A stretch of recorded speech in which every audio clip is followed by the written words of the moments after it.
belles dames, j'espère que vous allez bien. Donc là, tous à 9h30. À 9h30, bah, on a un bongsi bango ba classe et qu'il ici na chine nambetu parce que ero ala la ka azonga encore nambetu et on la mukakoti presque 11h30 comme ça, OK? Donc attend au désert au etikala kana profiter ka la sali exercice nanga il y a 20 minutes à 30 minutes comme ça après na kina sokoli na lamba et tout donc toujours passer journée au nganabino ensemble. Maintenant, cette opération, ça fait 4 mois et quelques semaines comme ça. Donc voilà. Donc on a la kolamuka, mikolo vraiment, et qui nous autres emesani. Donc voilà. Là, on a la westerners. Comme vous savez que la rose a été kaka westerners. Tout est kaka ceinture. Ceinture, on a c'est comme ça. Et ça vraiment ma casse là. Ceinture, ça size, ça taille S. Et taille S, c'est comme un néné. Donc il faut qu'on a XS. Mais le quoi, est comme un néné. Dans la temps, on peut aussi la rose exercice. Comme vous voyez que ceinture, au cours de la temps, on a gym, au cours de la temps, on a l'exercice, au cours de la temps, on a nettoyer d'akou, au cours de la temps, on a kende musala, au cours de la temps, on a bureau, au cours de la temps, même on a fait ceinture, on a celle là-bas. Donc voilà. Là, on a la temps aussi koyo. On a la temps aussi koyo. Ceinture, on a toujours bien. Ce qu'on a la temps, au chez moi. Single mon qu'on a kati pour que ils aient la poso na ote ce que ça na poso na yo et comme nous dit que ba dessin na poso pe ko ça le poso vraiment passer et on vous a conseillé que tant on la ta ceinture na yo tu toujours single bien sûr comme mon bon na kati après juste ceinture na yo au chez likolo, OK? Donc voilà là dans notre sa ceinture na comme monique ils a vraiment et comme vraiment mon nene sur l'étape na comme na haut au moni mais on a déjà awa pe espace etikala ebele et bendani mingi dans la taille S comme na lobby et comme munene là nazo kanga kaka pona ko lango exercice donc c'est une chose vraiment facile qu'on a kokanga et kanga biso tout vraiment makasi so ça oza muto lingi vraiment ko sala taille ko bosana te ko somba ceinture est vraiment important pour la vie na biso ba mama pour la vie na biso basi. Donc voilà là na kangi libumu nanga comme bomoni to sirango comme ça et comme biso comme ça comme bomoni et loko oyo edaka biso na ceinture comme bomoni na zo kitisa ngo mingi awa parce que ezaka biso nde awa na se na biso to zaka na problème mais likolo atozala na biso mingi na problème te zaka mingi na se na biso. Donc ceinture evandira comme ça so eloko na rosala sikoyo dans autre TV nangai et na banda exercice nanga naza vraiment fatigué na habité na namuki avec mal à la tête déjà sur namuki avec mal à la tête et bien ça ma journée je sais pas pourquoi mais anyway not try my best na ça la vraiment exercice au nomba. Let's start.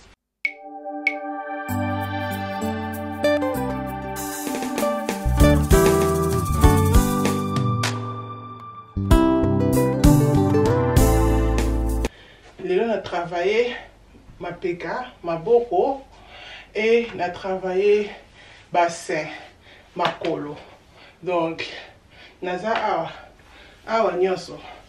Ça fait comme si qu'ils avaient un des shake. Ça fait vraiment mal. Et Kobo s'en était toujours comme la maille parce que maille a vie comme dans le baki. On a comme on tient maille n'a comme ça. Et nanda baby ke mai obo na munango nga parce que bana babungisa bouchon nango et na mona pourquoi ko boire comme on se lon ko bouteille na mai na tiaka ngo comme ça na mela mai na kaka na bouteille oyo na komela net boye zaki mobimba na comme ça déjà boye na bakisa encore na si na si c'est là que sokola o nyo so ici na tiaka comme un susu donc na komela 2 bidons au na journée ou bien comme la paix mort na journée na 24 heures. Donc maï est vraiment important. L'attaque sentir contrôler colia mais la maï est belé. Il y a un des secrets na biso toza na ngoba mama pour que tout tikala toujours ngebo. Donc voilà, on la sentir na sikoyo na zo kende ko sokola. Oh my god. Ouh. Comment dire la toki? Ouh. Wow. Wow. Wow, regardez-moi ça. Regardez-moi ça, les belles dames. Regardez-moi comme disent belles les côtés encore. Regardez-moi ça. Regardez. Regardez-moi ça, les belles dames, regardez-moi ça. Voilà ma belle, après que ça l'exercice comme bomonaki na kepe na sokoli ve kelisia wana siko na lobi ke ok je me vraiment lazy donc na bina pepata bakiti après na liesa kelisia nga pe na lia donc voilà wana na ye ko nettoyer bakiti na nga vraiment fona zwa temps oza vraiment journée moko ke na ozala vraiment makasi na kolamuka vraiment na niki yango très bien nde natombolaka yango nasali na sa bakiti donc nosala yango mpe na bino bomona nde na nettoyer bakiti na nga avec les enfants comme ça omonaka ekota basalite na bakatikati donc voilà après wana kopepa nde napepaki wana nabiki no na nettoyer comme bozomona donc na nettoyer mesa na nga sala manger avec les enfants nde bavandaka baliaka basimbaka ata soki ozoloba ti okolemba donc baosimbasimba na maboko donc ezwanga vraiment te kozala vraiment focus ke nalongola biloko na bango bakangisaka na mesa na sala manger parce que sinon te mesa omona etikala vraiment salite donc voilà comme bozomona ezwanga vraiment temps kopangusa mesa nalinga vraiment ke nazongisa yango vraiment sika donc voilà après wana nake pe na miroir na nga pe na pangusi wana kelisi azotala na télé quand bomoni nake na miroir na pangusi lelo vraiment naturel les belles dames na vraiment naposa même pas ata rouge baiser ata rouge baiser natiaki te donc nazalaki nanga vraiment naturel naliputa na nga nazomwa mopepe e bamoi yango mpe kimi bamoi yango eza lisusu te pourtant bamoi ezalaki du coup comme ça bamoi nyonso eke tokomi mbula donc bientôt août et j'espère que na août ekozala biso mpenza climat moko kitoko po to régner donc voilà après wana nakomi kopangusa badécoration na nga kelisi azolongola nga na tie kelisi alongoli donc voilà azoede donc wana tozopangusa ndako e namonaki ke bakiti na nga etachaki ezwaki basalite comme bobiki naza na bana mikie oui noir ebomba asalite te velours a noir relaxaka vraiment salite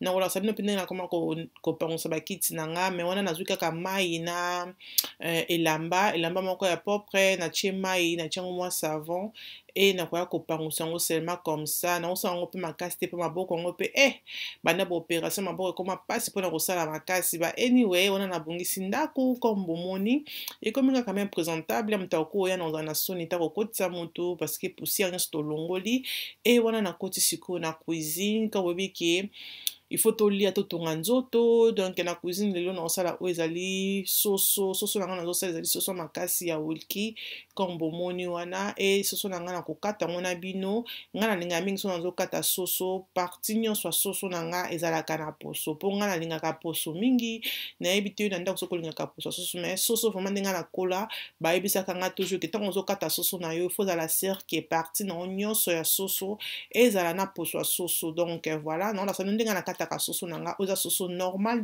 donc nde tokataka soso normal ok eza soso ya kotumba te eza soso ya soso naosala yango soso ya mwamba bokomona tozosala yango na bino ensemble wana tokata d'abord soso tous les parties ya soso il faut ezala na poso.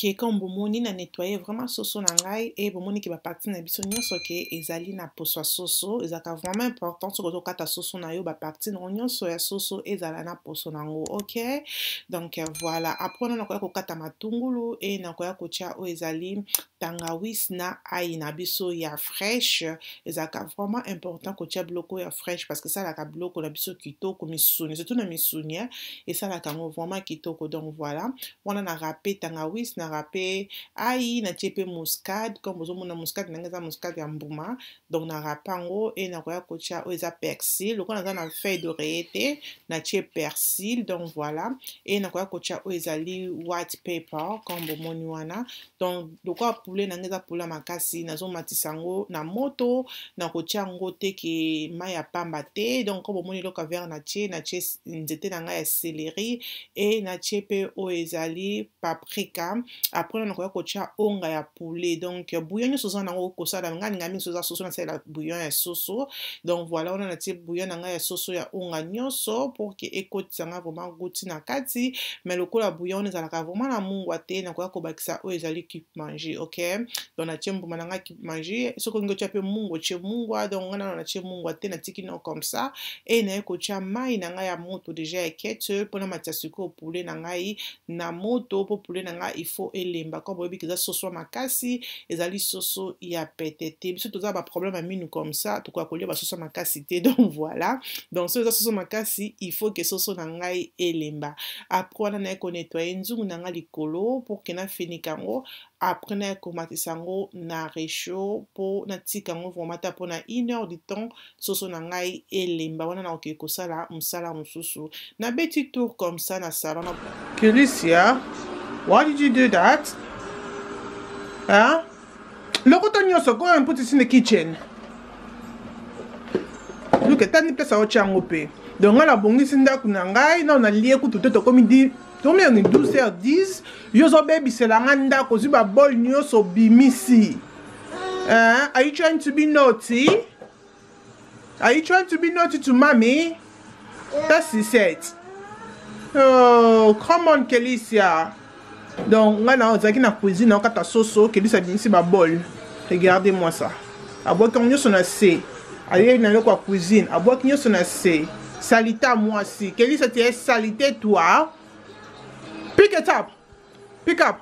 Pick up the bowl. Thank you. Thank you. Also I can one on a message. Posung sangwana. But thank you. Pick up everything. Thank you. Well done, Kelicia. Bravo. Bravo, Keke. Bravo. Leave it there. Non, je vais vous sous salité. Kelicia, time to eat. Do you want to eat? Yes. Say hello to my video. Hello, but no hello. Say hello to my video. Hello, botala sugi nangate, non salango bientôt. I love you. I love you. Pick up the pillow. Oh, ba pillow oh, ba coussin oh zala no ya Kelicia. Kelicia, pick up the pillow. Pick up pillow. I love you. When I so flatting, I na silicate. I love you, mama. Ba botala sugi nangate, non sala sugi nanga bientôt, bientôt. Bientôt, ok? Les deux jours à sous-quitter. Bientôt, ça, on a bien ensemble. Hein? Ce qu'il y a Kelicia. Donc voilà, laissez nous ça les lunch nae. Déjà, tu comme 12h20. Non, 12h15. Hey, love you. Comme vous voyez que ça a été, ils ont vraiment partout et na somba qui quelques articles na Zara, na somba na H&M, ba magasin tout sur ya mais oya Zara et box na Zara et na ndeko filmer bandeko filmer te donc voilà na commencé again et là quand les bosso na zanango ils allaient crop top oyo na c'est pas le crop top on des alaki ils a crop et ba fleur comme ça comme bozo mona j'aime bien comme vous voyez qu'il a vraiment armoire na biloko nyonso et comme nga minene et tombola ezoya parce que to noté ka biloko na presque nyonso et comme minene anyway j'aime ça. Et nous avons équipé ensemble haut comme ça. Nous avons la taille M. Et nous avons pris, je pense que c'était. Le prix original c'est 25 livres. Et nous avons pris dans Internet, je pense que 15 livres, 17 livres comme ça. Et j'aime bien, j'aime vraiment ça. Et oh, ils ont un pantalon en haut. Et on a un mécaliboso. Attends, on a le pantalon. Ok, pantalon en haut, c'est ici. Et pantalon en haut, nous avons la taille L. Mais pantalon c'est vraiment mon néné. Anyway, non mais que la bino et non zone que la bino. Ma belle, naza vraiment choquée na ba taille ya Zara. Oh, eza taille M, I mean taille L, eza monene, mais salinga beso na batango quoi oversize parce que eza na élastique wana comme bozomona, eza na élastique na loketo nde bozomona. Na ngo pa eza ki ma favorite, eza ki vraiment le qu'on a préféré ensemble oh comme ça na été, et que ça la jolie comme ça, mais malheureusement modèle basali bisse na bango oyo. Ba bouton oyo ezofungwama te. Ba bouton oyo ezofungwama te, moi ekuta ofungola ngo eza te. Bache etirette wana moi ekuta lamba ekota eza te. Seulement ba bouton oyo asuka moto ezofungwama. Donc so na mna zo ngo lobana zo na L. Mais na L les onga lokwa munene oyo nyoso na kozongisa. Pantalon eza bien, eza mulai tina sa makolo, mulai nango eza bien mais nanga kiteke na ka pantalon ngo moko na zo pantalon ensemble et ça nango kitoko pona été et na zo ki top oyo top ope kokinga te nazo ki na taille S fena zo na medium na kasi ke za ba tissu ezo benda na makasi nza ba tissu ezo benda na makasi te donc e kokinga te na éviter comment bloquer surtout na zo kokinga te donc ça là e kokinga pété j'aime bien couleur des benda na ici mais na ba awe zo kokate maboko na ngoza tellement mikinga maboko na ngeza minene e kokite et ça aussi crop top OP kokite parce que zo benda na te bon côté karamezate na zo na taille M mais e kokite o e kokine ça c'est ma top on a lati ça taille M mais yango pe na sont regarder je pense pas qu'il a regardé en haut robe oyo c'est comme ça moi na kangi tirette na simizate parce que mto kangi tirette ça te eza taille S mais taille S on a trop moqué so na la tango na M parce que ça m'a beaucoup dans ce ben dans vraiment mingité j'aime pas et ça fait que dans ma B mais na prix bacheli on a 5 quelques bacheli qui on a 110 ça mérite pas 110 non ça mérite pas 110 robot ça mérite pas 110 donc taille S c'est qui n'a pété comme la bille qui est trop serré mais sur une telle c'est maintenant la xabine en haut c'est comme ça ils ont 110 et bah qui tient on a pris 50 livres en Zara ça je garde pas ils ont pris 36 livres qui tient on a 20 livres comme ça là c'est pas c'est ma couleur la chemise dans la moi Zara dans en haut et nabi qui pantalon haut ça écoute bien et ça la jolie pour la été pantalon na biso c'est comme ça j'aime pas dingue vandinga na nzoto le quai te vendit bien mais attends non les bossos n'ont de ça là petit non là tissu moko vraiment pépélé là tissu moko ya moins cher on dit moko te tissu à Zara et là vraiment tissu moko là pépélé nous avons pantalon jeune nanda mais comme il y a ne fallait que non pas tailleur na ba ki non na kende kana on a somba o le ko kiti parce que ba tailleur va peu cher mais la préférée on a nanda mais que non pas tailleur parce que ça là vraiment c'est pépélé le quoi même pas tissu à Zara. Donc là, non, je garde pas. C'est comme ça. Pantalon, c'est comme ça. Je garde pas. Et ça, la paix qui est au côté dans l'auto. Si manango, c'est comme ça. Qui vient à le keto. Mais je trouve que ça a un mot sur la taille L. Parce qu'ils ont trop serré. Ils ont des pantalons tissés, ils ont serré comme ça. Ils ont serré. Non. Ils ont serré. Ils ont poussé. Oh, ils ont serré. J'aime pas. Donc là tu fais la kinga na bino box o ya Zara et anelo comme on te na zui na sel que na sepeli que na regarder nyoso na zongisa ngo lelo ezo zonga Zara wana to zonga na cuisine OK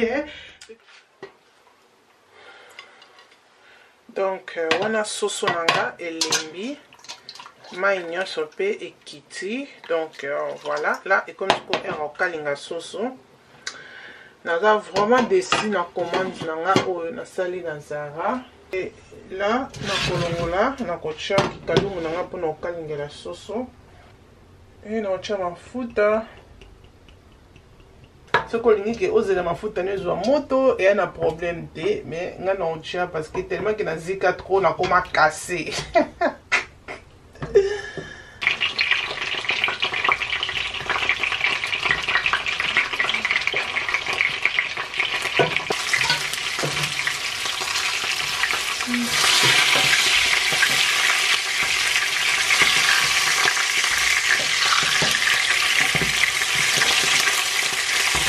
Donc ma belle, on a si sur pas les blocs on a le qu'on a ça dans quoi soso nanga eza na mafuta comme moni mafuta ezebele donc on mafuta nanga oyo et on est na ko salela ngo sauce.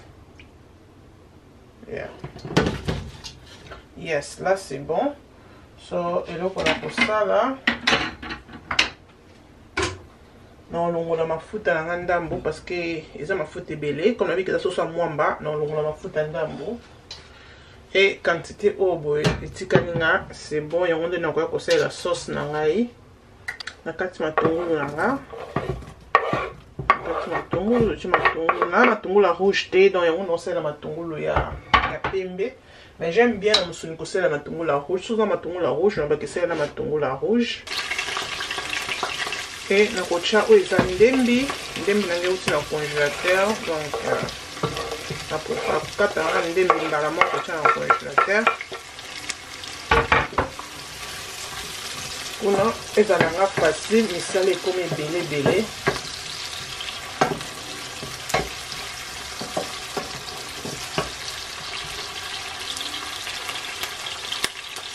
oyo eza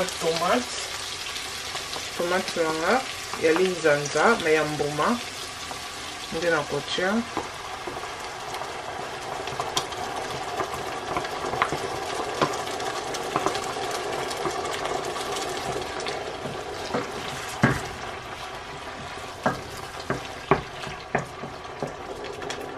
et na kotia purée moke ebele te epesa nka mwa juice.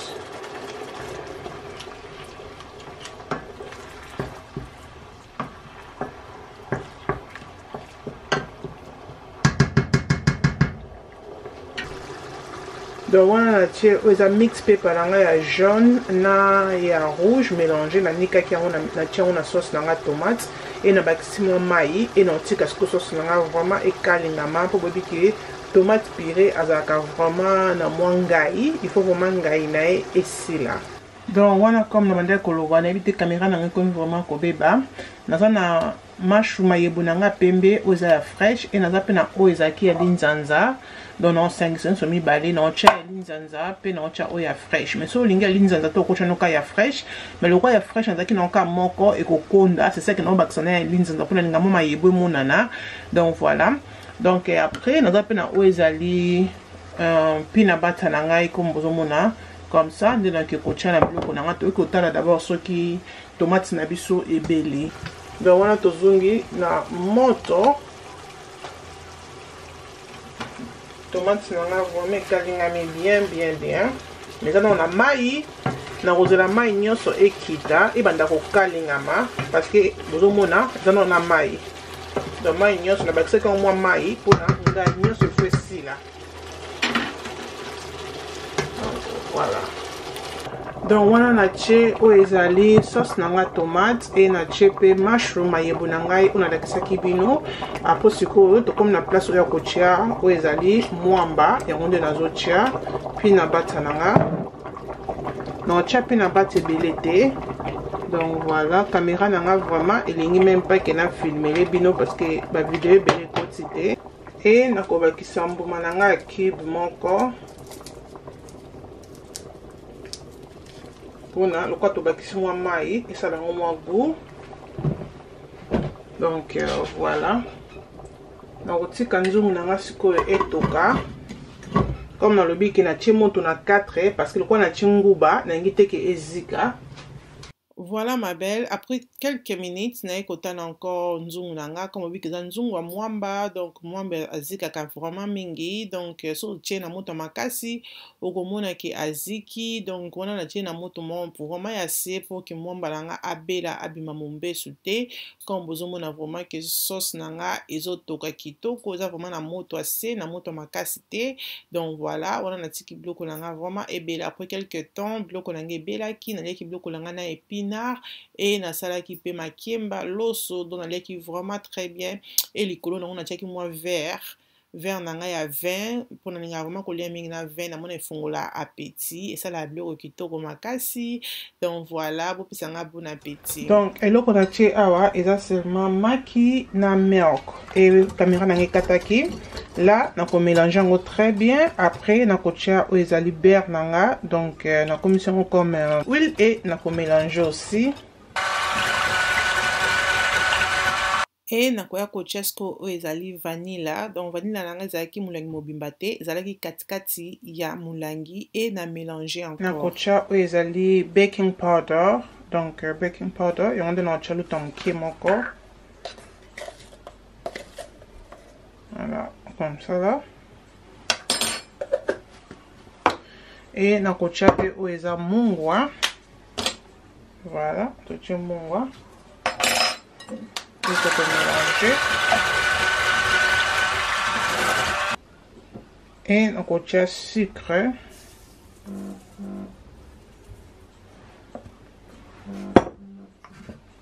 Et on contient les nido poussière, ndambu.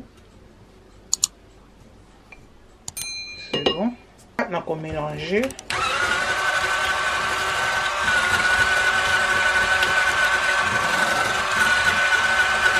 Et après, on a coché ce que vous allez farine, on a le salé là, c'est ça.